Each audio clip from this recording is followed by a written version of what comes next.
जन्माद्यस्य यतोऽन्वयादितरतः चार्थे स्वभिज्ञः स्वराट् तेने ब्रह्महृदाय आदिकवये मुह्यन्ति यत् सूरया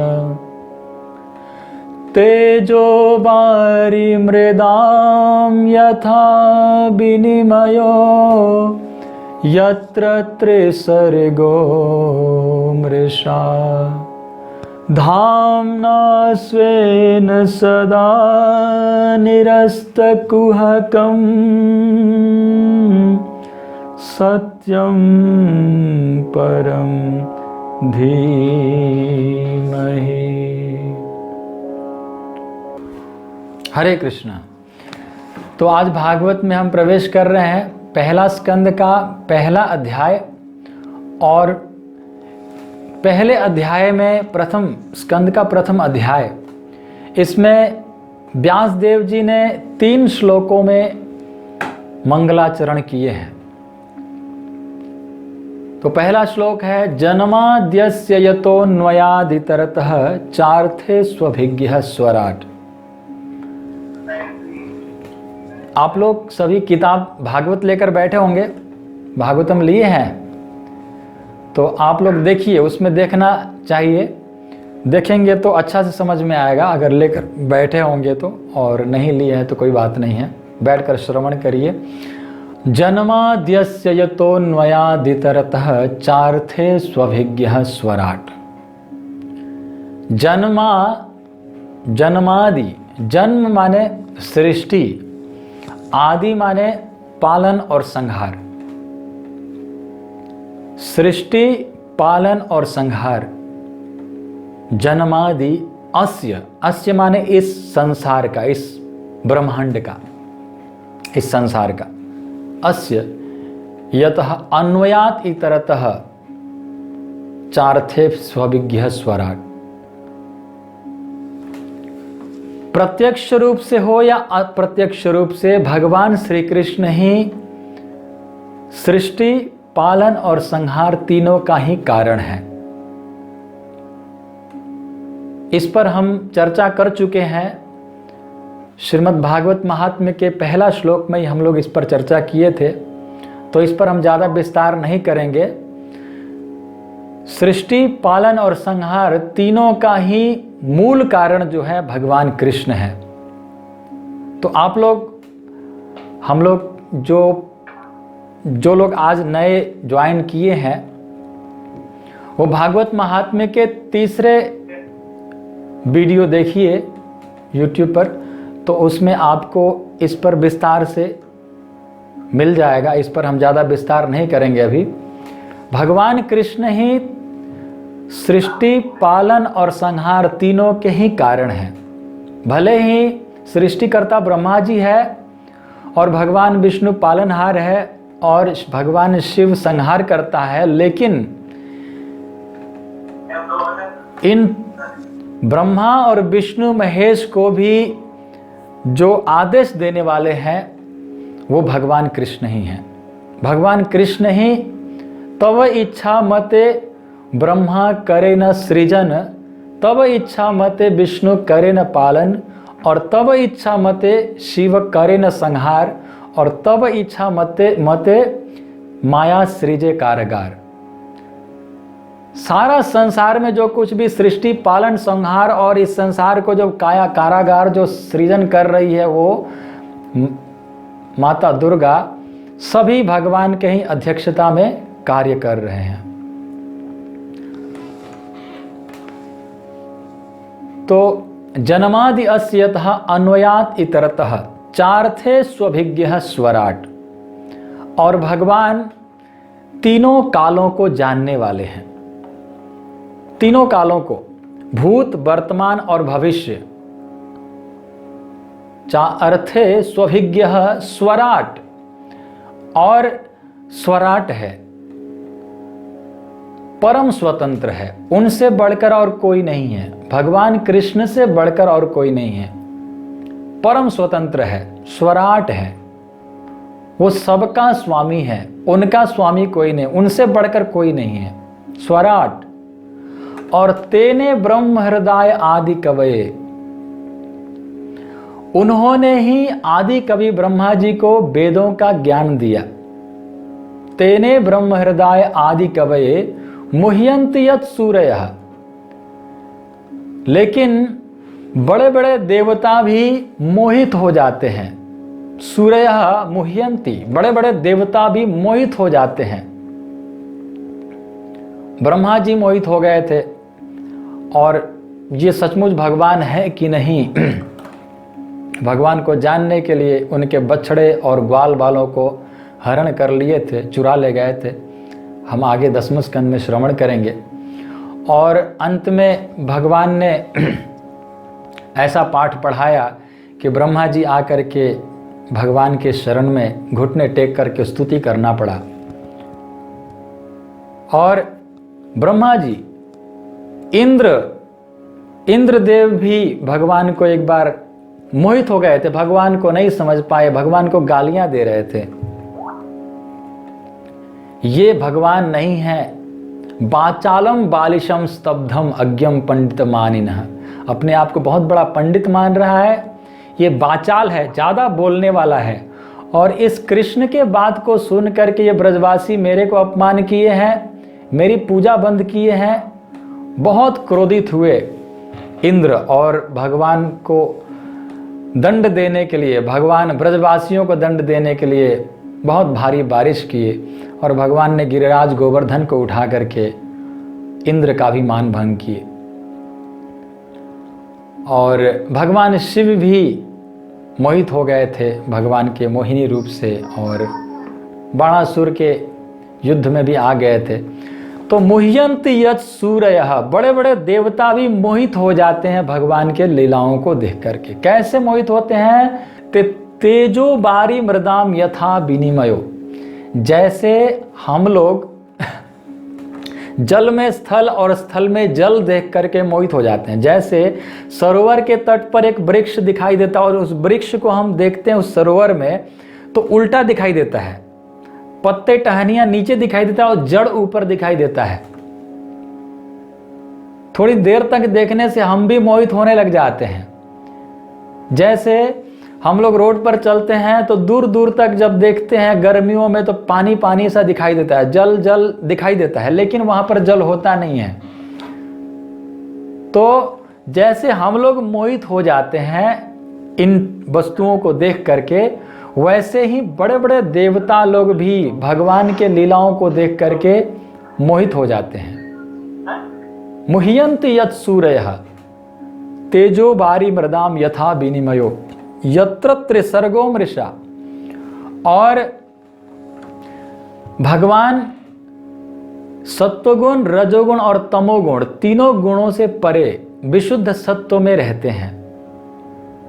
त्रिसर्गो मृषा धामना स्वेन सदा निरस्त कुहकम, और अपने धाम में, स्वधाम भगवान अपने गोलोक धाम में वास करते हैं। सदा निरस्त कुहकम, सभी दुखों से मुक्त आनंद में रहते हैं, अपने धाम में आनंद ही आनंद में रहते हैं। सदा निरस्त कुहकम सत्यम परम धीमहि, उन परम सत्य को हम सभी मिलकर के ध्यान करते हैं। तो ये पहला श्लोक था। व्यासदेव जी मंगलाचरण करते हुए पहला श्लोक, ये श्लोक को उच्चारण किए हैं व्यासदेव जी ने। और दूसरा श्लोक में व्यासदेव जी मंगलाचरण कर रहे हैं, धर्मः प्रोज्झित कैतव अत्र निर्मत शरणाम सताम। इस भागवत में क्या रखा जाएगा, इस पर बता रहे हैं कि इस भागवत में मैं क्या रखूंगा। तो कहते हैं धर्मः प्रोज्झित कैतव, कैतव धर्म को इसमें नहीं रखा जाएगा। कैतव धर्म मतलब कपट पूर्ण धर्म, कपट पूर्ण धर्म इसमें नहीं होगा। इस भागवत में कपट पूर्ण धर्म नहीं होगा, मतलब ये करने से ये मिलेगा, ये करने से ये मिलेगा, ऐसे करोगे तो ये मिलेगा, मतलब सकाम कर्म। ये सकाम कर्म इसके अंदर नहीं है। कपटपूर्ण धर्म इसके अंदर नहीं है। क्या है? तो निष्काम है, बिल्कुल शुद्ध भक्ति है। इस भागवत के अंदर शुद्ध भक्ति का विवेचन किया जाएगा। इसमें कपटपूर्ण धर्म, ये करोगे तो ये मिलेगा, ये करोगे तो ये मिलेगा, ये सब इसमें वर्णन नहीं होगा। धर्म प्रोजित कैतव अत्र और निर्मत्सराणाम सताम। और ये भागवतम किसके लिए है? तो जो निर्मत्सर है, जिसके अंदर मात्सर्य नहीं है। मात्सर्य माने मत्तः सरति इति मत्सरः, जलन की भावना, ईर्ष्या की भावना। जिसके अंदर ईर्ष्या की भावना नहीं है वही इस भागवत को समझ पाएगा। भागवतम को समझने के लिए हमारे अंदर भी कुछ गुण चाहिए। व्यासदेव जी कह रहे हैं हमारे अंदर कौन सा गुण चाहिए? तो कहते हैं दूसरों को देख करके जलना, जेलसी, ईर्ष्या, दूसरों को देख करके ईर्ष्या करना। ये कल ये था, आज यहां कैसे पहुंच गया है, ये इतना बड़ा घर कैसे बना लिया, ये ऐसा गाड़ी कैसे खरीद लिया। देख करके, दूसरों को देख करके जलना, इसको कहते हैं मात्सर्य दोष। तो जिसके अंदर ये मात्सर्य दोष है वो भागवत को नहीं समझ सकता है, सुनने पर भी वो नहीं समझ सकेगा। इसलिए इसको हमें निकालना पड़ेगा। सबसे पहले अगर भागवतम को समझना है तो इससे बचना पड़ेगा, मात्सर्य दोष से बचना पड़ेगा। दूसरों को देख करके जलना छोड़ो, है ना। धर्म प्रोजित कई तब अत्र निर्मत्सराणाम सताम। निर्मत्सरों के लिए है भागवत। वेद्यम वास्तवम अत्र वस्तु शिवदम। और इस भागवत में वास्तव वस्तु का निरूपण किया जाएगा। वास्तव वस्तु जो वास्तव में है, जो सचमुच में है, उसको इस भागवत में रखा जाएगा। सचमुच में है मतलब भागवत का अर्थ ही है जो भगवान से संबंधित है ना। भागवत का अर्थ ही है भगवान से संबंधित, और जो भगवान से संबंधित है वो सचमुच में है, और जो भगवान से संबंधित नहीं वो सचमुच में नहीं है। तो वास्तव वस्तु का निरूपण किया जाएगा इस भागवत में। मतलब जो सचमुच में इस संसार में सचमुच में जो है उसी को केवल इसमें वर्णन किया जाएगा इस भागवत में।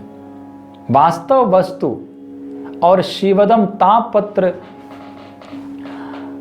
और जैसे ही इस भागवत को कोई व्यक्ति पठन करेगा, श्रवण करेगा, तो शिवदम मंगल ही मंगल हो जाएगा उसके जीवन में। और तापत्रयो मूलनम, और तीनों प्रकार के ताप नष्ट हो जाएगा, मूल रूप से नष्ट हो जाएगा। तीनों प्रकार का ताप, आदि भौतिक, आदि दैविक और आदि आध्यात्मिक, तीनों प्रकार के ताप नष्ट हो जाएगा। आदि भौतिक ताप मतलब अन्य जीवों द्वारा हमको मिलता है, इसका भी हम लोग वर्णन कर चुके हैं। ये भी हमारा भागवत महात्म्य में इसका विस्तार से वर्णन हो चुका है। 3 प्रकार का ताप क्या है? आदि भौतिक ताप है जो दूसरे अन्य जीवों द्वारा जो हमको मिलता है, और आदि दैविक ताप है जो प्रकृति के द्वारा हमें बहुत ज़्यादा गर्मी, बहुत ठंडा, बहुत बारिश, ये प्रकृति के द्वारा जो मिलता है इसको आदि दैविक ताप कहते हैं। और आदि आध्यात्मिक ताप उसे कहते हैं जो हमारे मन के द्वारा अपने आप प्रकट होता है। ऐसे बैठे बैठे अपने मन में कुछ पहले का बहुत कष्ट समय को याद करके कष्ट होने लग जाता है बैठे बैठे ऐसे ही। और कभी कभी बहुत आनंद की बात याद करके हम बैठे बैठे ही ऐसे ही बहुत आनंद में हो जाते हैं। तो मन के द्वारा जो हमको मिलता है उसको आदि आध्यात्मिक ताप कहते हैं। तापत्रयो मूलनम, ये तीनों प्रकार का ताप नष्ट हो जाएगा इस भागवतम को श्रवण करने से। श्रीमद् भागवते महामुनि कृते किम वा परे। और इस श्रीमद् भागवत को किसने लिखा? तो महामुनि ने लिखा। कौन? व्यासदेव जी ने लिखा। लेकिन व्यासदेव जी लिख रहे हैं इसलिए व्यासदेव जी अपने को नहीं लिख रहे हैं, वो नारायण ऋषि को लिख रहे हैं कि भगवान नारायण ऋषि ने लिख रहे हैं। बद्रीनाथ में लिख रहे हैं तो बद्रीनाथ में भगवान नारायण रहते हैं। तो व्यासदेव जी ने भगवान नारायण को कह रहे हैं महामुनि कृते, बद्रीनाथ भगवान लिख रहे हैं, किं वा परैरीश्वरः सद्यो हृदयवरुध्यते त्रिकृतभिः शुश्रूषुभिस्तक्षणात्। और इस श्रीमद् भागवतम को जो व्यक्ति खाली सोच लेगा कि आज मुझे कथा सुनना है, आज मुझे भागवतम को पढ़ना है, कथा सुनना है, बस खाली सोच लिया तो तुरंत हृदय में सद्यो हृदय, सद्य तुरंत हृदय में अवरुध्यते, भगवान बंध जाते हैं, तुरंत बंध जाते हैं। सद्यो हृदय अवरुध्यते त्रिकृतभिः शुश्रूषुभिस्तक्षणात्। खाली सोचे हैं कि अभी हमें कथा सुनना है, बस हमारे हृदय में भगवान बंध जाते हैं। और तीसरा नंबर श्लोक में मंगलाचरण कर रहे हैं व्यासदेव जी। निगम कल्पतरोर गलितम फलम। ये भागवतम जो है, निगम माने वेद, वेद रूपी वृक्ष का पका हुआ फल है भागवतम। निगम कल्पतरोर गलितम फलम, पका हुआ फल, एकदम खाने लायक का फल है, बिल्कुल पक चुका है, अब खाने लायक हो चुका है। निगम कल्पतरोर गलितम फलम। और कैसे पता चल रहा है कि पका हुआ है, एकदम खाने लायक हो चुका है? कोई फल एकदम पक चुका है, खाने लायक हो चुका है, उसको समझने के लिए क्या करना पड़ेगा? तो उसको देखना पड़ेगा कि उसके अंदर तोते ने अपना चोंच लगाया है कि नहीं। यदि तोते ने अपना चोंच यदि उसमें लगाया है उस फल में, तो वो फल एकदम पका हुआ है और एकदम मीठा है, खाने लायक एकदम पक चुका है।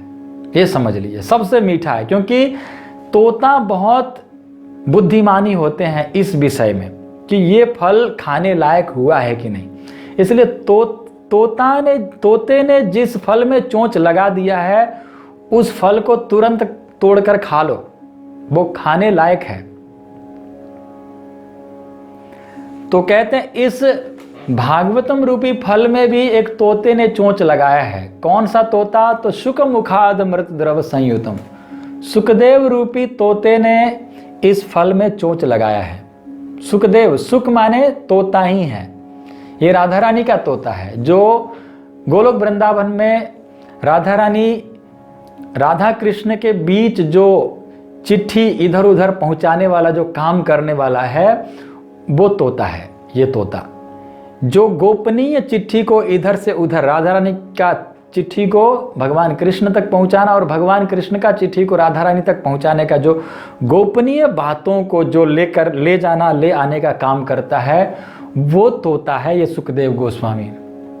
ये कोई साधारण नहीं है, ये तोता साक्षात राधा रानी का पालतू तोता है। राधा रानी जो जिस तोते को पाल रखी है गोलोक वृंदावन में, वहीं आज सुख के रूप में आए हैं। शुक मुखाद मृत द्रव संयुतम। और इस सुख रूपी तोते ने इस इस भागवतम रूपी फल में चोंच लगाया है। पीवत भागवतम रसमालयम। कहते हैं इस भागवतम रूपी फल को पियो। पीवत भागवतम रसमालयम, रसों से भरा हुआ इस फल को पियो।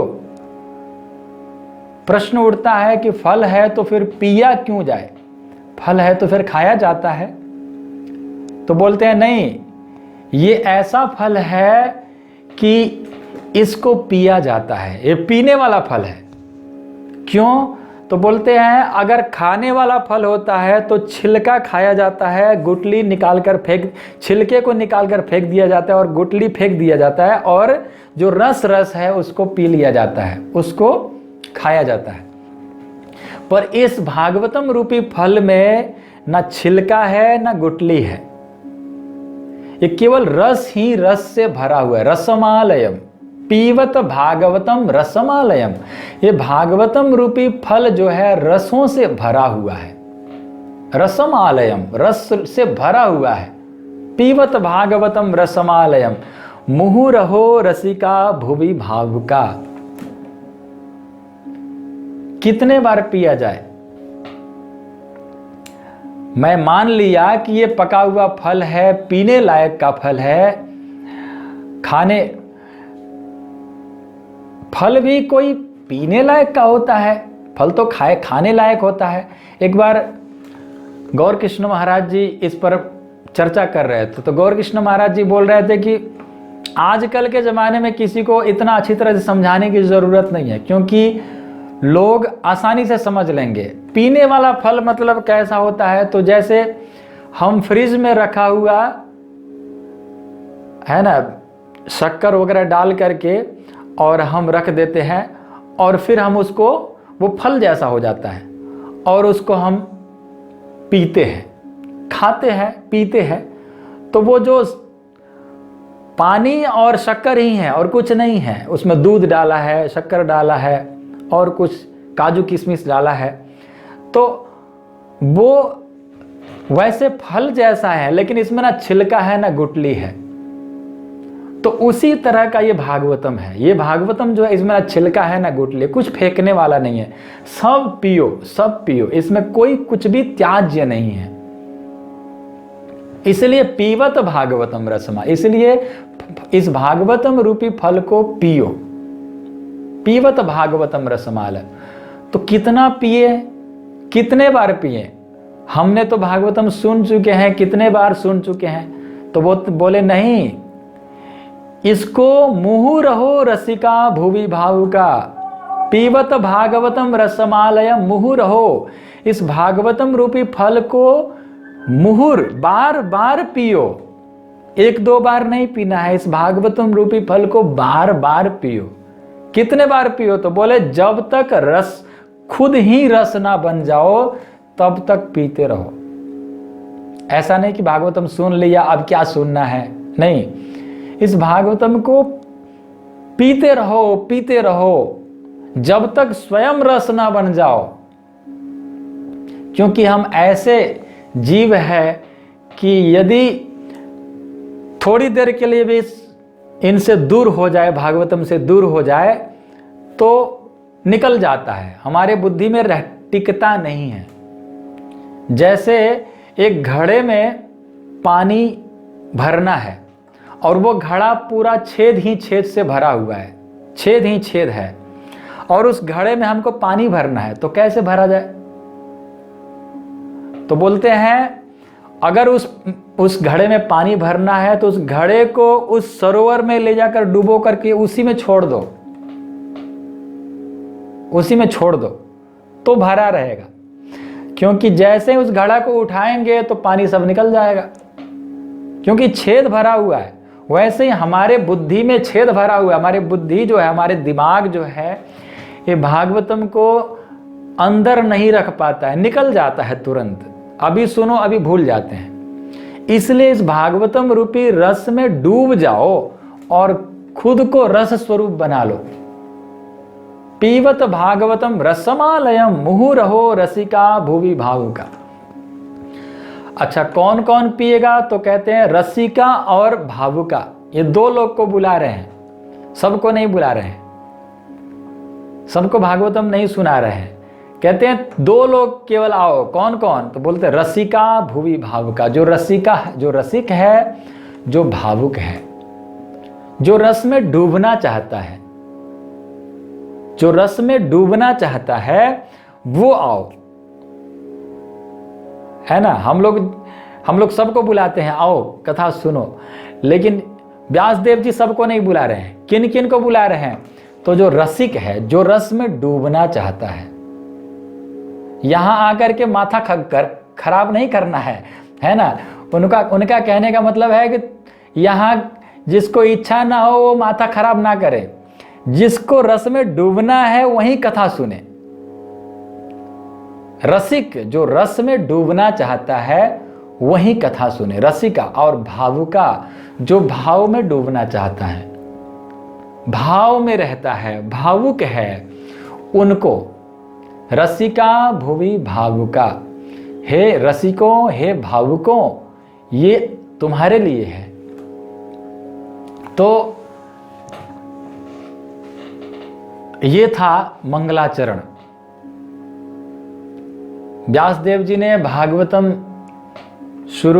भागवतम का शुरुआत में 3 श्लोक बोले हैं। तो अभी हम लोग ये 3 श्लोक को श्रवण कर चुके हैं। अब भागवतम शुरू कर रहे हैं। नैमिषे निमिष क्षेत्रे ऋषयः शौनकादय सत्रम स्वर्गाय लोकाय सहस्त्रम सममासत। नैमिषारण्य क्षेत्र में 88,000 ऋषि विराजमान है। नैमिषे निमिष क्षेत्र ऋषयः शौनकादय, शौनकादि ऋषि 88,000 ऋषि विराजमान है। सत्रम स्वर्गाय लोकाय सहस्त्रम सममासत। 1000 वर्षों तक चलने वाले यज्ञ अनुष्ठान करने के लिए एकत्रित हुए हैं नैमिषारण्य क्षेत्र में 88,000 ऋषि। और आज वह सभी ऋषि सुबह का जो अपना यज्ञ आदि करना था वो सब करने के बाद सभी ऋषि बैठे हैं और सूत गोस्वामी को उच्च व्यास आसन पर बैठा करके और प्रश्न कर रहे हैं, प्रश्न कर रहे हैं। मुनियों ने 6 प्रश्न किए हैं और यही 6 प्रश्न जो है, इसी 6 प्रश्न में पूरी भागवतम है। 18,000 श्लोक जो है इसी 6 प्रश्नों का उत्तर में है। इसलिए 6 प्रश्न को बहुत ध्यान से समझना पड़ेगा। इन्हीं 6 प्रश्नों को सुन करके पूरे भागवतम के 18,000 श्लोक को सुनाना पड़ा। इसलिए 6 प्रश्न जो है बहुत महत्वपूर्ण है।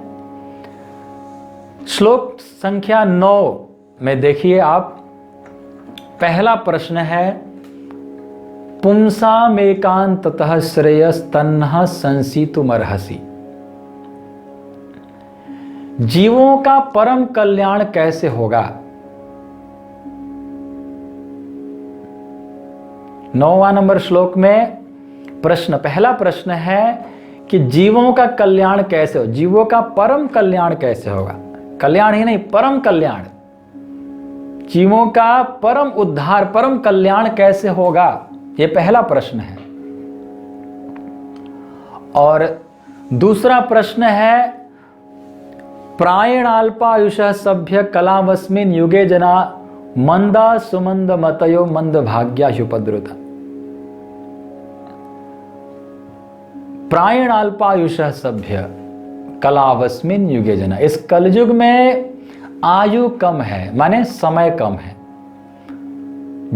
लोगों के पास समय कम है, आयु कम है। पहले युगों में, सतयुग में 1,00,000 वर्ष, त्रेता युग में 10,000 वर्ष और द्वापर युग में 1,000 वर्ष और कलयुग में 100 वर्ष। मतलब कलयुग में 100 वर्ष भी पूरा नहीं है, 70-80 वर्ष में लोग मर रहे हैं। तो आयु कम है।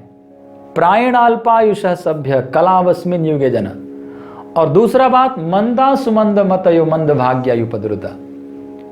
ये 10वां नंबर श्लोक है, 10 और 11 नंबर श्लोक, ये 2 श्लोकों में दूसरा प्रश्न किए हैं। समय कम है, आयु कम है और शास्त्र बहुत है। शास्त्र बहुत है और समय कम है, इसलिए समस्त शास्त्रों का सार बताइए। यह दूसरा प्रश्न है।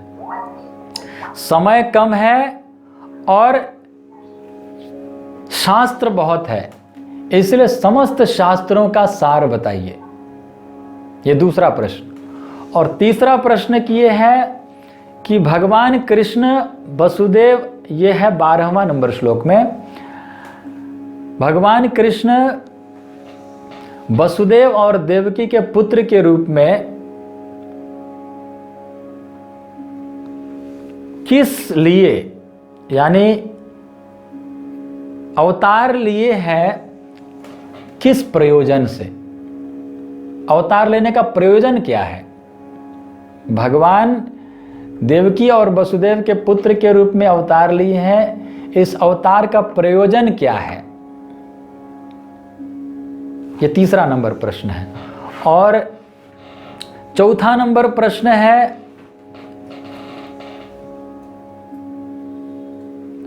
14वां नंबर श्लोक में वर्णन कर रहे हैं, आपन्नः संसृतिम घोराम यत नामो विवशो गृणन ततः सद्यो विमुच्येत यद विभेति स्वयं भयम। आपन्नः संसृतिम घोराम यन नामो विवशो गृणन। जिन भगवान कृष्ण के नाम को व्यक्ति अनजान में भी ले लेता है। आपन्नः 14वां नंबर श्लोक में वर्णन आ रहा है, आपन्नः संसृतिम घोराम यत नामो विवशो गृणन। जिन भगवान कृष्ण के नाम को अनजान में भी कोई ले लेता है, अनजान से भी कोई ले लेता है।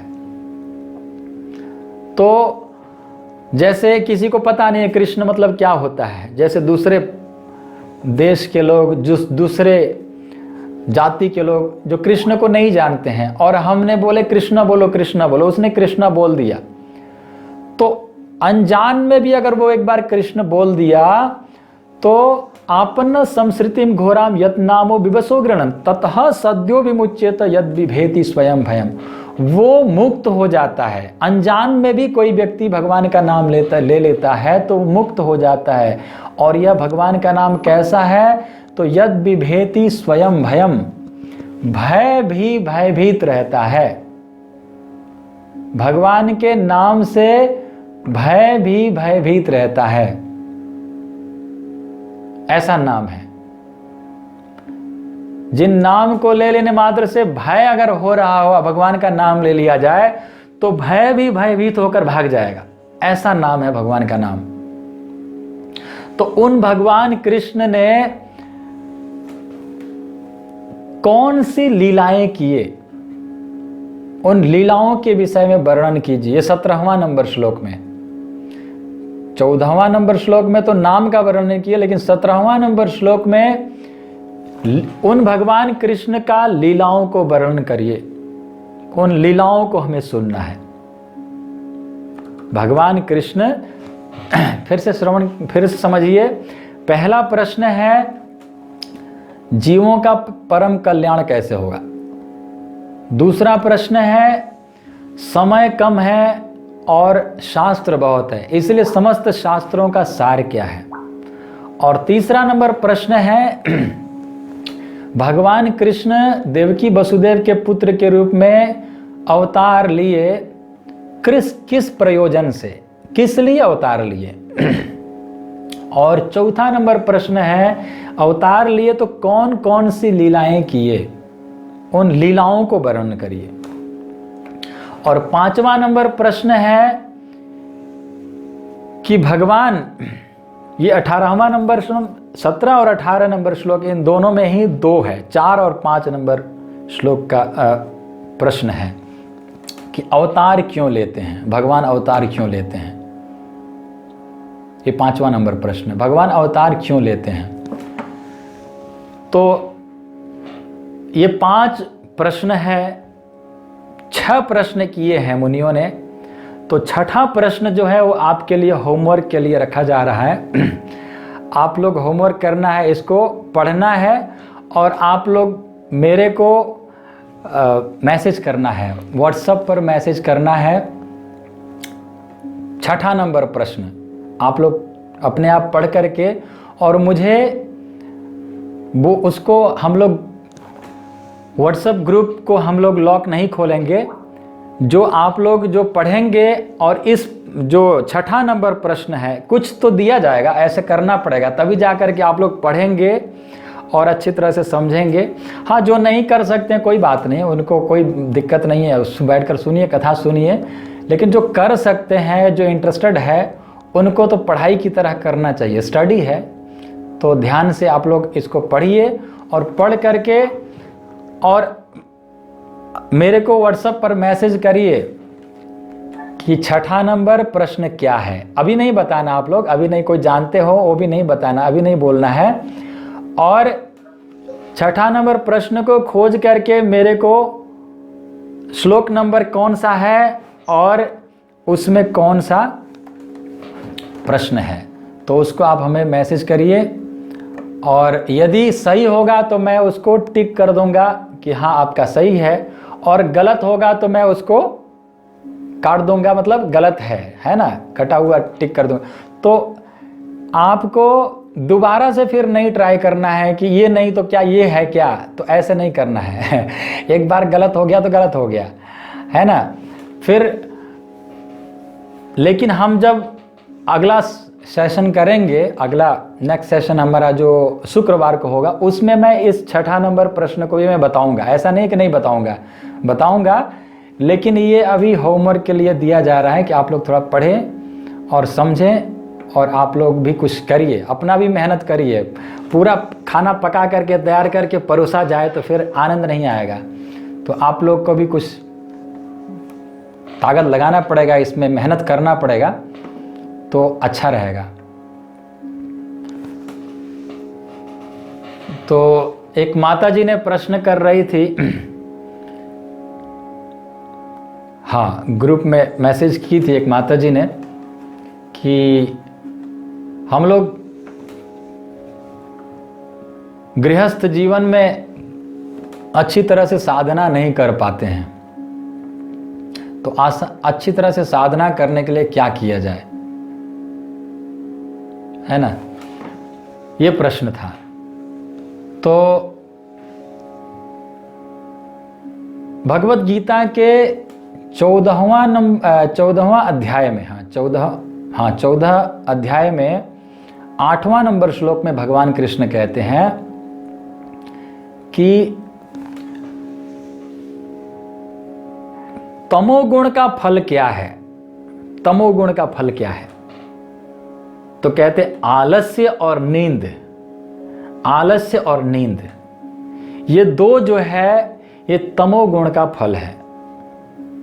अगर जीवन में आलस आ रहा है और नींद बहुत ज्यादा आता है तो उसको तमोगुण समझिए। और जो व्यक्ति तमोगुण में रहता है वो भगवान को बहुत जल्दी प्राप्त नहीं कर सकता है। जो तमोगुणी है वो कैसे प्राप्त करेगा? इसलिए सत्व गुण में आना पड़ेगा। भगवान को प्राप्त करना है, भगवान का भक्ति करना है तो सत्व गुण में आना पड़ेगा। और ये नींद और आलस, जिसके जीवन में आलस आ जाए वो कभी प्रगति नहीं कर सकता है किसी भी मार्ग में, चाहे भौतिक संसार में हो चाहे आध्यात्मिक में हो। जिसको आलस बहुत ज्यादा आता है वो प्रगति नहीं कर सकता है ना। तो आलस्य को दूर हटाना पड़ेगा, आलस्य से दूर रहना पड़ेगा। आज मैंने भक्ति चारू महाराज का कथा सुन रहा था। भक्ति चारू महाराज बता रहे थे कि गृहस्थ लोग कम से कम 5 बजे उठ जाना चाहिए, 5 बजे से पहले उठ जाना चाहिए।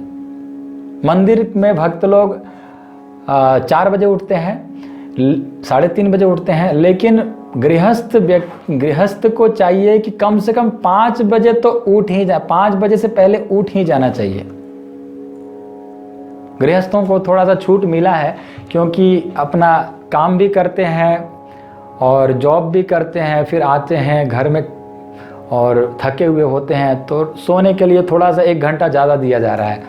5 बजे तक तो जरूर उठ जाना चाहिए और मंगल आरती करना चाहिए, स्नान करके भगवान का पूजा पाठ करना चाहिए। 5 बजे तो कम से कम उठ ही जाना चाहिए।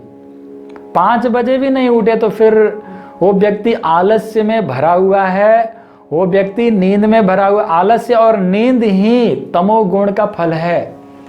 जो तमोगुणी होते हैं वही इनमें रहते हैं। तो तमोगुण से तो हमको बाहर निकलना पड़ेगा ना। और जैसे अभी आज कल सुबह हमें 4 बजे कहीं जाना है, और वहाँ जैसे फ़्लाइट पकड़ना है, सुबह 4 बजे का है, तो हम लोग 3 बजे ही उड़ जाते हैं 2 बजे ही उड़ जाते हैं। कैसे उड़ जाते हैं? क्योंकि हम उसको सीरियस मानते हैं, उस बात को हम सीरियस लेते हैं कि ये सचमुच ये हमें बहुत ज़रूरी है। तो जिसको हम बहुत अच्छी तरह से ध्यान देते हैं, उसमें हम उठ ही जाते हैं। तो मतलब क्या है कि हम भगवान के भक्ति में इतना ज़्यादा श्रद्धा नहीं, इतना ज़्यादा भाव नहीं है, इतना ज़्यादा भगवान के प्रति हम प्रेम नहीं हुआ है, इसलिए हम भगवान का भक्ति में इतना हम आलस कर रहे हैं, है ना। कहीं सुबह सुबह 4 बजे में 1 लाख रुपया मिलना है, आप सुबह 4 बजे पहुंचोगे तो 1 लाख रुपया मिलेगा, तो क्या करेंगे? फिर तो 12 बजे से ही बैठ के तैयार हो जाएंगे है। तो क्या है, वो 1 लाख रुपया बहुत ज़्यादा कीमती लग रहा है, भगवान का भक्ति इतना कीमती नहीं लग रहा है। भगवान का भक्ति जब भी करो हो जाएगा, ऐसे सोच रहे हैं। तो इसमें हमको सीरियस होना पड़ेगा, क्योंकि भगवान का भक्ति सबसे श्रेष्ठ है। और यदि आपका नींद नहीं खुल रहा है तो अलार्म लगाइए, और अलार्म को जहाँ सोते हैं वहीं ऊपर कहीं अलमीरा के ऊपर रखिए, और इतना ज़ोर से साउंड करे कि आप सो ना पाए, तुरंत उठ करके आपको उसको बंद करना पड़े। तो उठ करके खड़े होकर के जब तक बंद करेंगे, पास में मत रखिए, सिर के पास रखेंगे तो फिर बंद करके फिर सो जाते हैं। तो पास में मत रखिए, कहीं ऊपर रखिए, कहीं दूर में रखिए। तो उठ करके उसको बंद करके, बंद करते करते तक में हमारा नींद खुल जाएगा अच्छी तरह से। और रात को सोते समय ज़रूर 2 गिलास पानी पी करके सोइए, 1 गिलास या 2 गिलास। 1 गिलास पहले शुरू करिए। तो क्या होगा, जैसे आप अलार्म बंद करने उठेंगे तो बहुत जोर आपको बाथरूम जाने की इच्छा होगा, तो उसको बंद करके फिर बाथरूम भी जाना पड़ेगा, तब तक तो नींद खुल जाएगा। तो 2 गिलास 1 गिलास पीजिए या तो 2 गिलास पी करके सोइए रात को, तो उससे भी आपको और यदि आपको लगता है कि नींद पूरा नहीं हुआ है तो आप दिन में 1 घंटे सो सकते हैं। दिन में 45 मिनट 1 घंटे सोना माना जाता है कि इसमें कोई तमोगुण में नहीं माना जाएगा। दिन में 1 घंटे तक अगर कोई सोता है तो उसको तमोगुणी नहीं कहा जाएगा। तो अगर आपका नींद पूरा नहीं हुआ है तो दिन में 1 घंटे सो सकते हैं, और लेकिन 5 बजे से पहले ज़रूर उठना है और भगवान का सेवा पूजा करना है। तभी जाकर के जो सुबह का जो पूजा पाठ होता है, माला जप होता है, भक्ति होता है, वहीं भगवान ज़्यादा मन लगता है और वहीं ज़्यादा शक्तिशाली माला जप होता है, साधना होता है, वहीं जो सुबह का ब्रह्म मुहूर्त में जो होता है। तो ब्रह्म मुहूर्त में उठने का प्रयास करना जरूरी है, ये सबसे बड़ी काम है, इसको बहुत ध्यान से करना है। और कोई प्रश्न है तो प्रश्न करिए, और 3-4 मिनट टाइम है।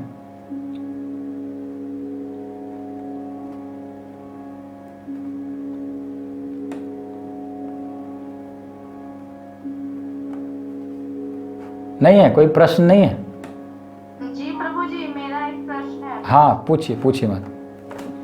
मेरा प्रश्न है कि अगर हम 5 बजे के पहले ब्रह्म मुहूर्त में उठते हैं तो आप बोलते हैं कि मंगला आरती करना चाहिए या फिर पूजा करना चाहिए, तो हमारे ठाकुर जी तो बाल स्वरूप है, उनको उतना सवेरे कैसे उठाया जाए? हाँ उनको उठा सकते हैं उतना सवेरे? हाँ, तो ठाकुर जी बाल स्वरूप है, बाल गोपाल जी है, लेकिन ठाकुर जी तमोगुण में नहीं रहते हैं।